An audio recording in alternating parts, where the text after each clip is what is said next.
जो अवसाद है, जो आलस्य है, जो अंधकार है, जो अपराध है, जो दुनिया के अंदर जो आतंक है, क्या उसका कोई समाधान है? क्या उसका कोई हल है?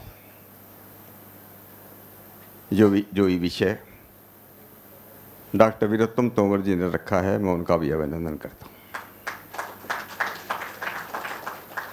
सब लोग इस बात से परेशान हैं और हमारी संस्कृति के अंदर, हमारे इतिहास के अंदर ये प्रश्न बार बार समाज के अंदर उठता रहा। ऐसा नहीं कि अभी उठा हो, हजारों साल पहले भी ये सवाल उठा। वाल्मीकि रामायण के अंदर ये बात आती है, एक आर्य संस्कृति है, एक अनार्य संस्कृति है, एक असुर संस्कृति है। महाभारत के अंदर भी ये सवाल उठता है। आप लोगों को याद होगा,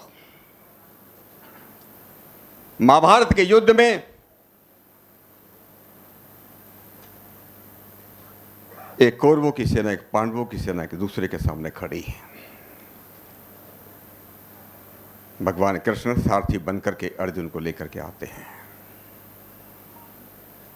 लेकिन अपने रिश्तेदारों को देख करके, परिवार के लोगों को देख करके अर्जुन अपने गांडीव धनुष को फेंक देते हैं। मैं नहीं लड़ूंगा, मुझको नहीं चाहिए राज्य, अपने लोगों को मार करके मुझे शांति नहीं चाहिए, मुकुट नहीं चाहिए। भगवान कृष्ण यही कहते हैं, कुतस्वः कस्लमिदं विश्वे समुपस्थितम् अजुष्ट अनार्य अजुष्टहम् स्वर्गम में कीर्तिक्रम अर्जुन। ओ अर्जुन, ये अवसाद कहां से, ये आलस्य कहां से, ये कायरता कहां से, ये अकर्मण्यता कहां से? ये जो तुम अनार्य का काम कर रहे हो, न ये तुम्हें स्वर्ग देने वाली है, न तुम्हें कीर्ति देने वाली है। फिर हजारों वर्षों के बाद आप लोगों ने नाम सुना होगा जरूर, चंद्रगुप्त मौर्य का और आचार्य चाणक्य का। चंद्रगुप्त मौर्य, जब आचार्य चाणक्य उसके सिर पर राज मुकुट रख रहे थे, एक बात चाणक्य ने कही कि चंद्रगुप्त, ये बात याद रखना, ये मुकुट तो मैं तुम्हारे सिर पर रख रहा हूं, पर इस मुकुट का आधार सिर नहीं है। ये बड़ा आश्चर्यचकित था चंद्रगुप्त। सिर पे मुकुट रख रहे हैं, कह रहे हैं कि आधार सिर नहीं है।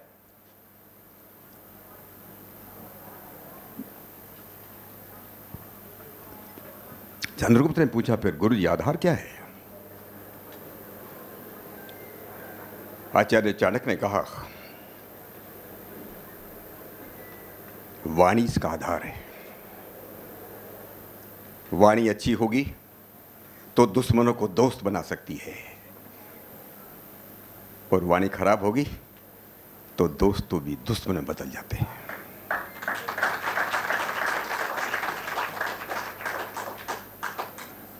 फिर चंद्रगुप्त ने प्रश्न किया, गुरुजी, आपने मुझे इस देश का राजा बना दिया, मुझे कोई ऐसा उपाय बताओ, ऐसा कोई तरीका बताओ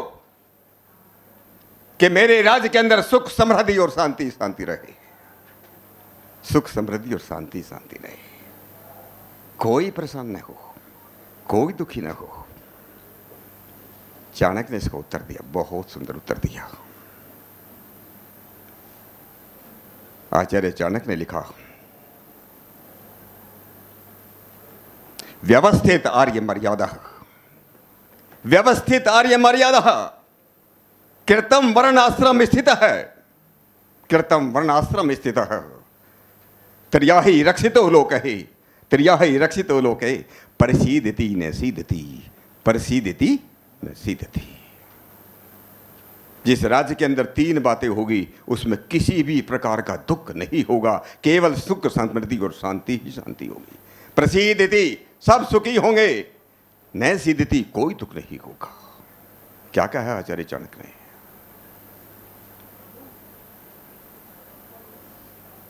व्यवस्थित आर्य मर्यादा,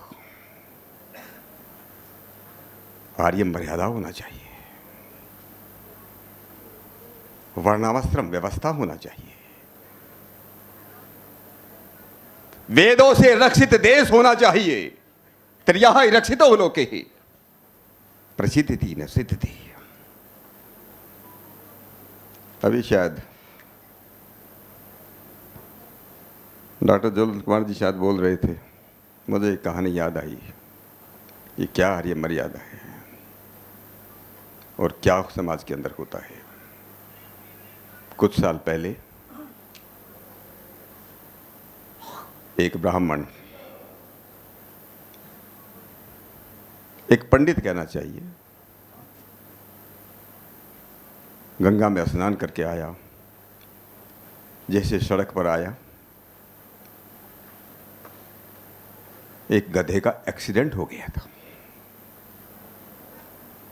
नहा करके आया, पूजा पाठ करके आया, और जाते ही सड़क पर जाते से आए, जैसे गधे का एक्सीडेंट देखा, मरा हुआ गधे को देखा, एकदम पंडित के मुंह से निकला, जिसने इसका एक्सीडेंट किया है वो सीधा नरक में जाएगा। जिसने भी इसका एक्सीडेंट सीधा नरक में जाएगा। को पीछे से आया, उसने बताया, पंडित जी आपके बेटे के ही गाड़ी से एक्सीडेंट हुआ है। बोला अब ये गधा स्वर्ग में जाएगा।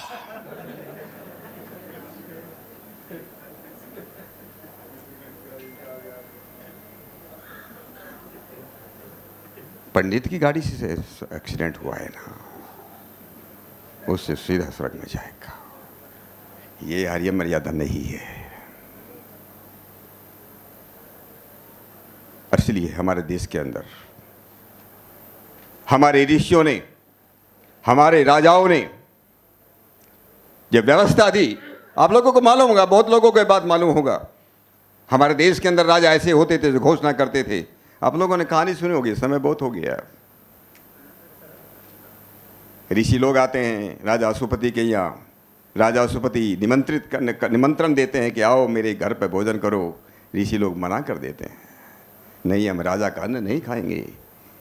इस देश का राजा घोषणा देता है, न में स्तेनो जनपदे न कर्तव्यो न बद्यप नाना हिताग्नि न विद्वान है स्वैरी स्वैरिण ही कुतः। मेरे राज्य के अंदर कोई चोर नहीं है, न मैं स्तेने जनपदे न कर्तव्यो न बद्यप। कोई शराब पीने वाला नहीं, कोई जुआ खेलने वाला नहीं, कोई ऐसा व्यक्ति नहीं जो रोजाना अग्निहोत्र यज्ञ न करता हो, कोई विद्वान नहीं, स्वैरी स्वैरिण कुतः। कोई दुराचारी नहीं, दुराचारिणी फिर हो कैसे सकती है। क्या राज्य था। ऐसा इस देश की आर्य मर्यादा थी। और इसलिए संक्षेप में आपके सामने में एक बात कहना चाहता हूं। व्यक्तिगत रूप से तप करने वाले बहुत लोग मिलेंगे, जल में खड़ा होकर के तप करने वाले लोग मिलेंगे, धूना जमा करके तप करने वाले लोग मिलेंगे, एक पैर पे खड़े होकर के लोग मिलेंगे। ये व्यक्तिगत तप हो सकते हैं। उपवास रखने वाले लोग मिलेंगे, कई कई दिन तक आवाज तो चल रहा है ना, वो नवरात्र चल रहे हैं। उपवास करना कोई बुरा काम नहीं है, उपवास करना चाहिए कभी कभी। ये भी दवाई का काम करता है, डॉक्टरों की कम जरूरत पड़ेगी।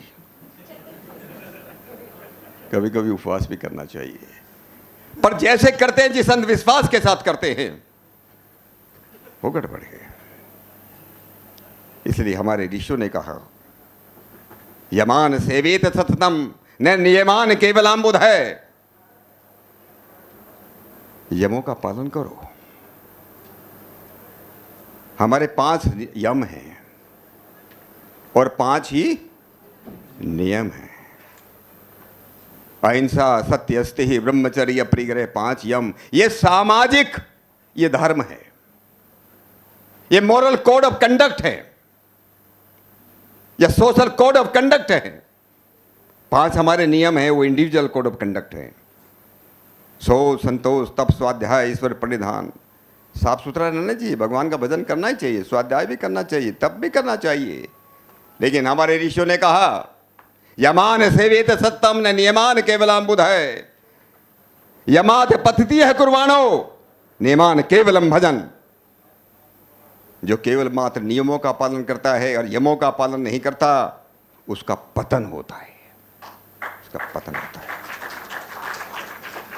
आप लोगों को जानकर के बड़ी अच्छा लगेगा कि जिस वैदिक पद्धति की हम बात कर रहे हैं, 1893 में आप लोगों को मालूम होगा कि सबसे पहले शिकागो के अंदर पार्लियामेंट ऑफ रिलीजन्स की एक बहुत बड़ी मीटिंग हुई, कॉन्फ्रेंस हुई, जिसमें स्वामी विवेकानंद गए थे। सबके भाषण होने के बाद एक कमेटी बनी। क्या सारी दुनिया का एक धर्म हो सकता है? वैसे धर्म तो एक ही होता है, इसमें जाने की जरूरत नहीं, आप सब लोग इन विचारों से परिचित हो। कमेटी बनी, कमेटी ने तय किया कि धर्म तो एक हो नहीं सकता,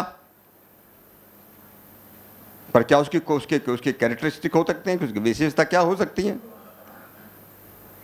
100 वर्षों के बाद, मैं छोटा कर रहा हूं अपनी बात को, 100 वर्षों के बाद 1993 के बाद फिर ये पार्लियामेंट ऑफ रिलीजन्स वहां शिकागो के अंदर हुई। मुझे मालूम नहीं आचार्य धर्मपाल जी गए थे कि नहीं गए। मेरा जैसा आदमी आज जाता ना बोलने के लिए, तो वहां वेद का झंडा ही गाड़ करके आता।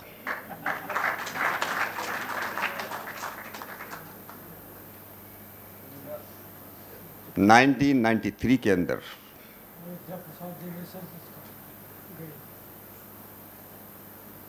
वहां ये तय हुआ, एक काउंसिल बनाई गई। जो मैं बोल रहा हूं ये सब इंटरनेट पर अवेलेबल है, आप इसको चेक कर सकते हो। बोले कि दुनिया का एक धर्म हो सकता है? बोला कि नहीं, एक धर्म तो नहीं होगा, तो मानने नहीं। जो अलग अलग धर्मों के, तथाकथित धर्मों के, इस्लाम के, क्रिश्चियन के, पता नहीं कितने धर्म है, कहते ये तो नहीं हो सकता। फिर क्या हो सकता है? ग्लोबल इथिक्स हो सकता है। सारी दुनिया की इथिक्स क्या हो सकेगी, सदाचार क्या होगा, वो क्या हो सकता है, ये सब लोगों ने तय किया। और वो इथिक्स के जो पाव है, आपको जानकर के बड़ा अच्छा लगेगा। जो 5 हमारे यम हैं, वही 5 इथिक्स में दुनिया के सब लोगों ने स्वीकार किया है। अहिंसा, सत्य, अस्ति, ब्रह्मचर्य, ये नाम नहीं दिए उन्होंने, नाम ये दिए don't kill others, do not tell lie, do not steal anything. ये जो सब हमारे यम है, उन्हीं का नाम तो अलग देकर के किया है। फिर एक गोल्डन रूल दिया, उस काउंसिल ने एक गोल्डन रूल दिया कि दुनिया के अंदर अगर अपराध और आतंक, अगर अंधकार खत्म करना है तो एक नियम रखो। और नियम क्या है? और नियम ये, जो ऐसा व्यवहार अपने साथ चाहते हो, ऐसा दूसरों के साथ करना शुरू कर दो। यही तो धर्म का सार है, यही धर्म का सार है। आत्मन है प्रतिकूलानि परे सामने समाचरित। ये भगवान वेद व्यास तो महाभारत में कहते थे कि जैसा व्यवहार आप अपने साथ नहीं चाहते, दूसरों के साथ मत करो। यही वैदिक धर्म है, यही वैदिक पद्धति है।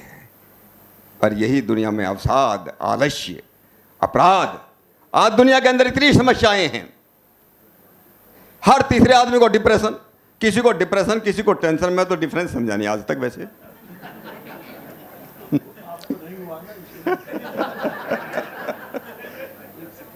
नहीं, मेरी पत्नी बोलती कभी कभी, उनका भी हो जाता है। मुझको नहीं होता भाई, भाई लेने वाले की गलती है। मैं तो टेंशन भगाने का काम करता हूं। टेंशन, डिप्रेशन अपने को नहीं है। ये जो बीमारी हो रही है, छोटे छोटे बच्चे, प्राइमरी स्कूल में पढ़ने वाले बच्चे आत्महत्या करते हैं आज। जितनी ज्यादा आत्महत्याएं होती है, उससे जितने ज्यादा मर्डर होते हैं, 6 गुनी आत्महत्याएं दुनिया के अंदर हो रही है। घर टूट रहे हैं। चौधरी अमन सिंह जी बैठे हैं यहाँ पर। एक दिन हम बैठे थे, अभी शादी में आए थे मेरठ में, बोले नहीं 30% घर टूट रहे हैं। ये कहने लगे नहीं 30% नहीं, 40% घरों के अंदर हो रहे, तलाक हो रहे हैं। हमारे घर टूट रहे हैं, बच्चों में संस्कारहीनता आती जा रही है, नशाखोरी बढ़ती जा रही है। हमारे घर सुरक्षित नहीं, हमारा समाज सुरक्षित नहीं है। इतना भय बढ़ता जा रहा है, इतना अपराध हो रहा है, समाज के अंदर कहीं कहीं आतंक है, दुनिया के अंदर इतनी दुनिया के अंदर अशांति है। इसका एकमात्र अगर कोई सॉल्यूशन है, वो सॉल्यूशन केवल मात्र जो है वैदिक धर्म है। 1993 में लोगों ने नाम नहीं दिया, ग्लोबल इथिक्स का नाम दे दिया, लेकिन मुझको मालूम है कि 2000 जो है, अगर 93 उससे पहले नहीं हुआ तो 2093 के अंदर जरूर लोग कहेंगे कि दुनिया की सारी समस्याओं का हल अगर कुछ है वो केवल मात्र वैदिक धर्म है। ये शाश्वत है, ये वैज्ञानिक है। इसलिए हम लोग जो वेद के मानने वाले लोग हैं, वह वेद का पुजारी है, यही है पहचान उसकी। वह वेद का पुजारी है, यही है पहचान उसकी। जिधर से निकल जाता है सलीका छोड़ जाता है, जिधर से निकल जाता है सलीका छोड़ जाता है। हमारा जीवन ऐसा बने कि हम दूसरे को सिखा सकें। वो किसी ने बहुत बढ़िया कविता लिखी है ना, किसी ने, जीवन गुजर गया, जीवन गुजर गया तो जीने का ढंग आया, जीवन गुजर गया तो जीने का ढंग आया। जब समा बुझ गई तो महफिल में रंग आया, जब समा बुझ गई तो महफिल में रंग आया। गाड़ी निकल गई तब घर से चला मुसाफिर, गाड़ी निकल गई तब घर से चला मुसाफिर। मायूस मायूस में आयूस हाथ मलता बेरंग वापस आया। मन की मशीनरी ने जब काम करना सीखा, मन की मशीनरी ने जब काम करना सीखा, तब बूढ़े तन के हर एक पुर्जे में जंग आया। मन की मशीनरी ने जब काम करना सीखा, तब बूढ़े तन के हर एक पुर्जे में जंग आया। फुर्सत के वक्त मैंने सुमरण का वक्त निकला, फुर्सत के वक्त मैंने सुमरण का वक्त निकला। उस वक्त वक्त मांगा जब वक्त तंग आया, उस वक्त वक्त मांगा जब वक्त तंग आया।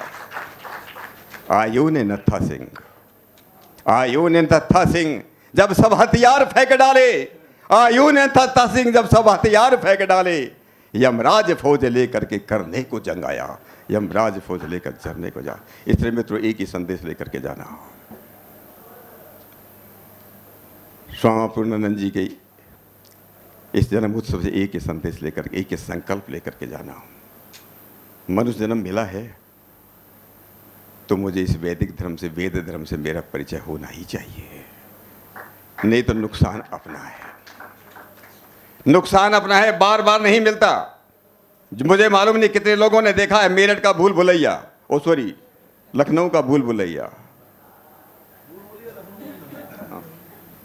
और मेरठ में तो नहीं है, ले मेरठ के लोगों में भूल भुलैया नहीं होना चाहिए। तो लखनऊ के भूल भुलैया में अगर दरवाजा दिखाने वाला कोई नहीं, आपने ध्यान नहीं दिया तो चक्कर लगाते रहो। केवल एक ही गेट है, एक ही गेट है मुक्ति का, एक ही गेट है, एक ही गेट है स्वर्ग में जाने का, एक ही गेट है, एक ही गेट है जो अपनी आत्मा का साक्षात अपने को जान सकते हो, धर्म को जान सकते हो। वो एक ही गेट है, उस गेट का नाम भी वैदिक धर्म है, दूसरा कुछ नहीं।